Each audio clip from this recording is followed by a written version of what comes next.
अब तो स्थिति ऐसी है, एक्सपर्ट्स बताते हैं कि they have to be perpetually at war, या एटलीस्ट 2023 से 7 अक्टूबर के बाद से ये परपेचुअली एट वॉर तो है ही है ना। एंड इनकी जो मेजर, अगर आप स्टॉक मार्केट में भी देख लोगे, जो मेजर कंपनीज हैं, तो या तो वो सर्वेलेंस टेक होंगी, क्योंकि इनको पैलेस्टीन एक लाइव लैब मिला हुआ है, ठीक है, ये सर्वेलेंस पूरी जितना भी इक्विपमेंट बनाते हैं उसको टेस्ट आउट करने के लिए।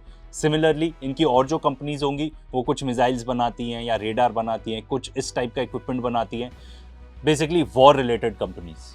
एंड देखो, ऐसा नहीं है कि नेतन्याहू अकेला पागल है इसराइल में, वहां पे सभी लोग पागल हैं, सभी लोग चाहते हैं कि ये वॉर होना चाहिए।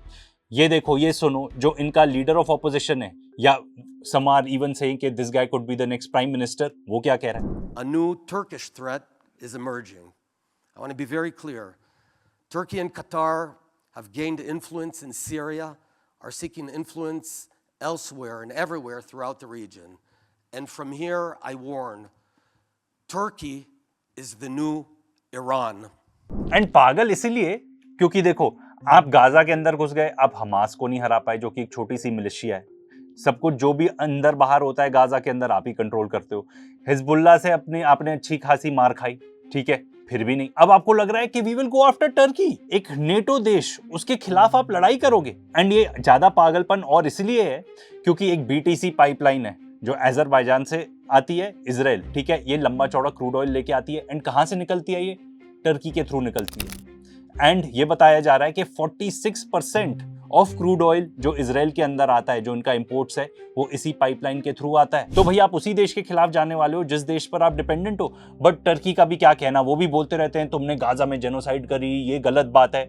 बट आज तक टूटी नहीं बंद करी, पाइप का जो फ्लो है, जो क्रूड ऑयल का फ्लो है, वो आने दिया। Because a lot of people anticipate, अब मेरे पास अभी कोई प्रूफ नहीं है, थोड़ी और रिसर्च करनी पड़ेगी, कि एर्डोगान के खुद के जो फैमिली मेंबर्स हैं वो बहुत बेनिफिट करते हैं इस पर्टिकुलर पाइपलाइन से। जंग की बात करें तो भाई फुल फ्लेजेड तैयारी तो है ही है, इजराइल तो ऑलवेज रेडी रहता है जंग के लिए। टर्की की बात करें तो भाई वो F-35 खरीदना चाहते हैं, इजराइल इसके बारे में बहुत चिंतित है। एंड ये सुन लो क्यों। זה יוסי יהושע, פרשננו, איך מסתכלים במערכת הביטחון על ההתפתחות הזאת? בדאגה מאוד מאוד גדולה. תראי, מי שחשב או לא ידע מה היכולות של המטוס הזה, קיבל תצוגת תכלית במבצע הראשון בעם תל אביב וגם בשאגת הארי. הרי לא ידעו מהם היכולות שלו, אז הוא הביא יכולות מעולות בחדירה של מערכות ההגנה האוויריות של האיראנים, וגם תוך כדי המלחמה עשה עוד לא מעט פעולות שאנחנו לא יכולים להרחיב, אבל היה מכפיל כוח עבור חיל האוויר. הדבר האחרון שאנחנו רוצים זה שיהיה את הנשק הזה, זה מכונת מלחמה לטורקים. קודם כל אנחנו חוששים מזליגה, זאת אומרת, ברגע שהם יקבלו את המטוס הזה, הם ילמדו את כל נקודות התורפה שיש למטוס הזה.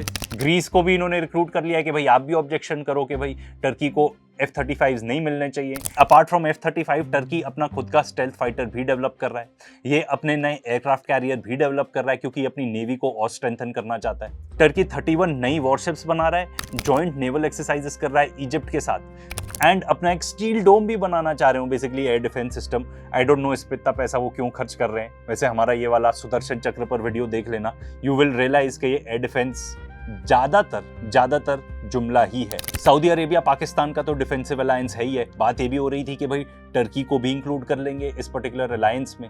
एंड ये मत भूलना, during operation Sindoor Turkey was one of the 3 countries including China and Azerbaijan जिन्होंने आके खुलकर सपोर्ट दिया था पाकिस्तान को। टर्की के जो एर्डोगान हैं वो ये भी कह रहे हैं कि भाई हमको एक इस्लामिक अलायंस बनाना चाहिए अगेंस्ट इजराइल।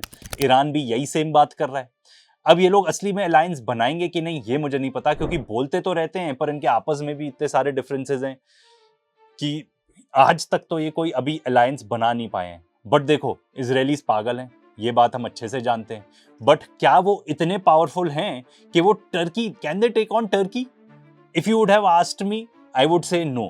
कोई भी ये बोलेगा नो, बट इजराइल एक ट्रम्प कार्ड खेलने के मूड में है, एंड लिटरली ट्रम्प कार्ड हो जाएगा वो।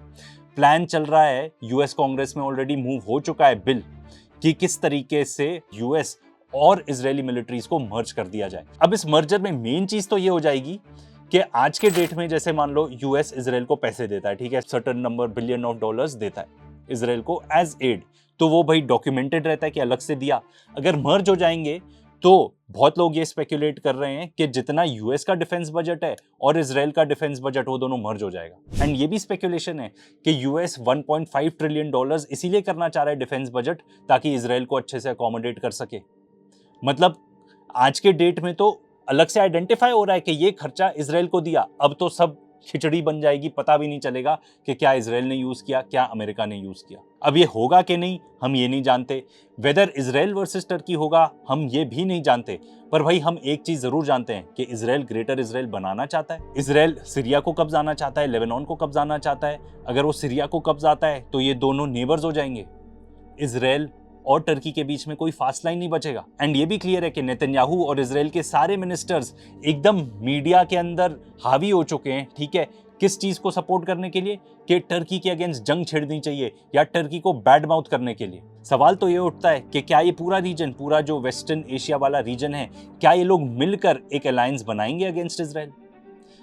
ये तो नहीं पता, पर एक चीज जरूर है कि बहुत ज़रूरी है कि ये लोग अलायंस बनाएं, नहीं तो इस तरीके से वॉर में ही उलझे रहेंगे, डेवलपमेंट कहीं भी नहीं हो पाएगी।